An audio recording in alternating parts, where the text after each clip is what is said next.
नमस्कार, मैं सुरेश वाल्मीकि एक बार फिर आपके समक्ष और एक बार फिर आपसे अपील करूंगा कि अगर आप मेरे इस चैनल पर नए हैं तो प्लीज़ मेरे इस चैनल को सब्सक्राइब कीजिए और अगर मेरी बातें आपको सही लगती हैं तो उन्हें आगे भी बढ़ाइए। आज का मुद्दा ये समझ लीजिए कि जो मैंने पिछला वीडियो बनाया था कि प्रजातंत्र है पर बोलना मना है, ये उसी का एक्सटेंशन है। ये मैं इसलिए कह रहा हूं कि मेरी समझ में ये नहीं आ रहा कि हमारा देश किस दिशा में बढ़ रहा है। अगर हम कोर्ट के किसी फैसले को जो हमारे गले से नहीं उतर रहा है, जो हमें सही नहीं लग रहा है, उस पर कोई सवाल उठा देते हैं तो कोर्ट की अवमानना हो जाती है। सरकार की पॉलिसीज के खिलाफ अगर हम कुछ कह देते हैं तो हम देशद्रोही कहलाते हैं, और अगर हम धर्म विशेष के बारे में कोई बात कर देते हैं तो हम कट्टरपंथी कहलाते हैं। वर्ण व्यवस्था में ये जो समाज की रचना हुई है, इस समाज की रचना ने जिसने इंसान को इंसान से दूर कर दिया है, उस वर्ण भेदी संरचना के बारे में अगर हम कुछ कहते हैं तो हम समाज विरोधी हो जाते हैं। अगर खेल में केबीसी जैसे खेल में हम इतिहास के आधार पर कोई सवाल कर लेते हैं तो हम पे एफआईआर हो जाती है। और तो और अब आलम यह है कि इंसान की मूलभूत जो आंतरिक रचना है, जो फीलिंग्स हैं, वो प्यार, वो मोहब्बत, उससे भी गुनाह करार दिया जा रहा है। हो क्या रहा है साहब? प्यार की तो एक लाइन में सिर्फ एक ही परिभाषा है सारी दुनिया में कि प्यार किया नहीं जाता, प्यार हो जाता है। तो आप उस फीलिंग पर जिस पर इंसान का अपना हक, अपना अधिकार नहीं है, अपना कंट्रोल नहीं है, उस फीलिंग पर आप पहरा बिठाना चाहते हो। और पहरा बिठाने की ये पहल कर कौन रहा है? दो ऐसे लोग जिन्हें शायद इस मोहब्बत का, इस प्यार का कोई इल्म ही नहीं है। एक अपना घर परिवार छोड़कर भागा हुआ है और दूसरा सन्यासी बाबा, बैरागी। बैरागी सन्यासी वो होते हैं जो पूरी तरह से इस दुनिया के मोह माया को त्याग चुके होते हैं, छोड़ चुके होते हैं। तो सवाल ये उठता है कि बैरागी बाबा, आप इस प्रपंच पर पड़ क्यों रहे हो?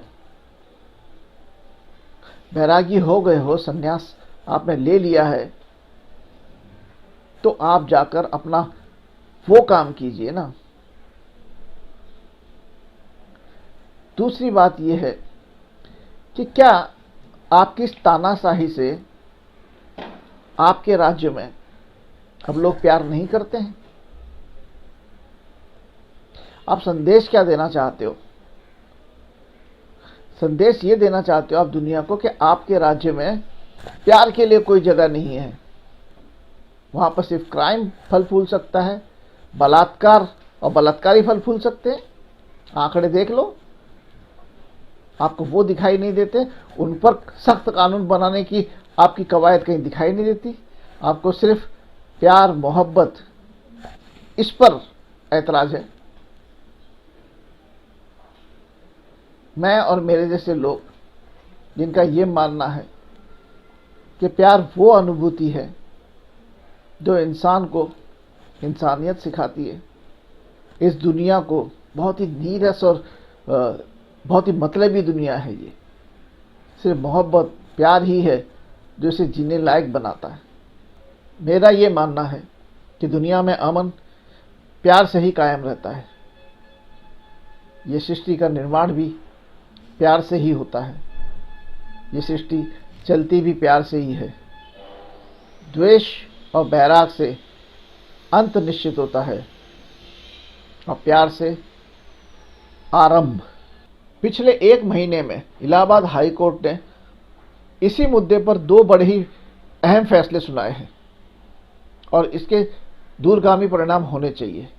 पहले फैसले में इलाहाबाद हाई कोर्ट ये कहता है कि सिर्फ शादी के लिए धर्म परिवर्तन गलत है, गैर वाजिब है। इसलिए उसे माना नहीं जाएगा। और उसी फैसले के 3 हफ्ते बाद 2 जजों की एक बेंच उसी इलाहाबाद हाई कोर्ट में यह फैसला सुनाया है उन्होंने कि कोई भी बालिग इंसान, लड़का लड़की, स्त्री पुरुष, कोई भी बालिग इंसान अपना जीवन साथी अपनी मर्जी से चुनने का पूरा अधिकार रखता है। वो अपना जीवन साथी किसी भी धर्म से, किसी भी जात से, किसी भी देश से, किसी भी प्रांत से, जहां उसे अच्छा लगे वहां का अपना जीवन साथी चुन सकता है। और उसके इस निर्णय पर न तो उसका परिवार उसका विरोध कर सकता है, ना ही सरकार कर सकती है। दोबारा रिपीट करता हूं, ना उसका विरोध न परिवार कर सकता है, न सरकार कर सकती है। और उसे अपना जीवन साथी चुनने का यह अधिकार हमारा संविधान देता है। संविधान का अनुच्छेद 21 उसे ये पूरा अधिकार देता है। तो जब संविधान एक इंसान को अपना जीवन साथी चुनने का पूरा अधिकार देता है, तो मैं इस प्यार पे पहरा बिठाने वाले लोगों से ये पूछना चाहता हूं कि साहब, आप देश को संविधान के हिसाब से चलाओगे या मेजॉरिटी की लाठी आपके हाथ में आ गई है तो अपने हिसाब से हाँकोगे? मेरे ख्याल से, मेरी जानकारी में, उत्तर प्रदेश इकलौता एक ऐसा प्रदेश है जिसमें एंटी रोमियो स्क्वाड एक ऐसी पुलिस की ब्रांच है जो सिर्फ इसी काम में लगी हुई है। उनके रहते उत्तर प्रदेश में कोई लड़का लड़की या कोई स्त्री पुरुष अपने प्यार की फीलिंग्स के साथ में न कहीं घूम फिर सकता है, न किसी पार्क में बैठकर अपने मन की बात कर सकता है। क्योंकि अगर ऐसा करते हुए वो पकड़े जाते हैं तो पुलिस उन्हें दंड देती है, लोगों के बीच उन्हें जलील करती है, अपमानित करती है। क्या ये उनके मौलिक अधिकारों का हनन नहीं है? और दूसरी बात यह है कि क्या आपकी इस तानाशाही की वजह से आपके प्रदेश में अब लोग प्यार नहीं करते? लोगों ने प्यार करना बंद कर दिया? साहब, आप तो क्या, दुनिया में आज तक कोई तानाशाह किसी को प्यार करने से नहीं रोक पाया। क्योंकि मैंने कहा था ना कि प्यार की तो डेफिनेशन ही एक लाइन में ये है कि प्यार किया नहीं जाता, प्यार हो जाता है। माझी जैसे इंसान ने अपनी पत्नी के प्यार में ही तो पहाड़ों के बीच से रास्ता बना दिया। तो जब प्यार में इतनी शक्ति है तो उसे कौन रोक पाएगा? साहब, मेरा तो ये मानना है कि प्यार को लव जिहाद जैसा नाम देकर बदनाम करने की बजाय और भी बहुत से ज़रूरी काम है प्रदेश के, उन पर ध्यान दिया जाए। अरे हम लोग तो कल आए हुए कोविड-19 कोरोना जैसी बीमारी को आज तक नहीं रोक पा रहे हैं, तो ये सदियों से चले आ रहे प्रेम रोग को रोकने की बिसात है हमारी? ये तो एक ऐसी गंगोत्री है साहब, जब ये बहती है तो इसके साथ सारी दुनिया में अमन कायम होता है। ये नीरस दुनिया जीने लायक बनती है। मैं भी हिंदू हूँ, इसलिए अपने धर्म का पूरा सम्मान करता हूँ, लेकिन उसके बावजूद एक बात ये कहना चाहता हूँ कि हमारे ही धर्मशास्त्रों में, हमारे ही धर्म ग्रंथों में, हमारे जो धर्म को स्टैब्लिश करने वाले नायक हैं, उन्होंने भी प्यार किया है, उन्होंने भी प्रेम किया है। और एक प्रेम लीला तो ऐसी है जिसमें नायक से पहले उसकी प्रेमिका का नाम आता है।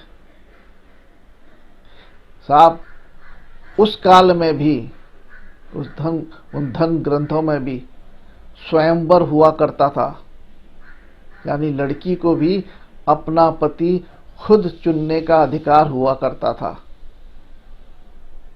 यह अधिकार हमें हमारे धर्म ग्रंथ भी देते हैं, तो हम उस पर पहरा क्यों और किस तरह से बिठाने की बात करते हैं?